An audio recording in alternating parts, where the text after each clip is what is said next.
Hi, എങ്ങനെ നമുക്ക് മുളകിട്ട മത്തിക്കറി എങ്ങനെ ഈസി ആയിട്ട് ഉണ്ടാക്കാമെന്ന് നോക്കാം.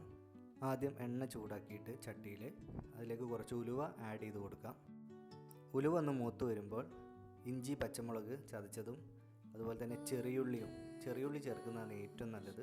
പച്ചമുളകും കൂടെ ആഡ് ചെയ്തിട്ട് നമുക്കതൊന്ന് ജസ്റ്റ് ഒന്ന് വഴറ്റിയെടുക്കണം. അതൊന്ന് റെഡി ആകുമ്പോഴത്തേക്ക് അതിലേക്ക് മുളക് പൊടി മഞ്ഞൾപ്പൊടിയും കൂടെ ആഡ് ചെയ്ത് കൊടുക്കുക. വേണമെങ്കിൽ ലേശം ഉലുവാപ്പൊടിയും കൂടെയും ചേർത്താൽ അത്രയും നല്ലത്. അതൊന്ന് ഒന്ന് പച്ചമണം മാറുന്നവരെ ഒന്ന് ഇളക്കി കൊടുക്കുക. അതിലേക്ക് ചെറിയ 2 തക്കാളി അരിഞ്ഞത് കുനുകുനാന്ന് അരിഞ്ഞത് അല്ലെങ്കിൽ ജ്യൂസ് അടിച്ചിട്ട് നമുക്ക് ആഡ് ചെയ്ത് കൊടുക്കാം.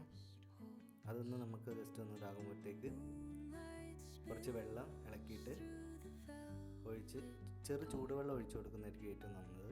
അതൊന്ന് ജസ്റ്റ് ഒന്ന് തിളച്ച് വരുമ്പോഴത്തേക്ക് നമുക്ക് അതിലേക്ക് ലേശം ആവശ്യത്തിന് ഉപ്പ് ആഡ് ചെയ്ത് കൊടുക്കണം. അതൊന്ന് തിളയ്ക്കുമ്പോഴത്തേക്ക് അതിലേക്ക് നമുക്ക് മത്തി കഴുകി വൃത്തിയാക്കിയത് നമുക്കതിലേക്ക് ആഡ് ചെയ്ത് കൊടുക്കാം. അതിൻ്റെ കൂടെ തന്നെ നമുക്ക് കൊടംപുളി നന്നായിട്ട് കഴുകി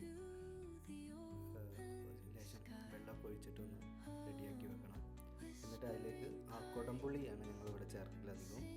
അപ്പോൾ കൊടംപുളിയുടെ വെള്ളം കൂടെ അതിലേക്ക് ആഡ് ചെയ്ത് കൊടുക്കുക. എന്നിട്ട് അതൊന്ന് വേകുന്ന വരെ ഒന്ന് ജസ്റ്റ് ഒന്ന് ഇളക്കിയെടുക്കുക. അങ്ങനെ മത്തിക്കറി റെഡി.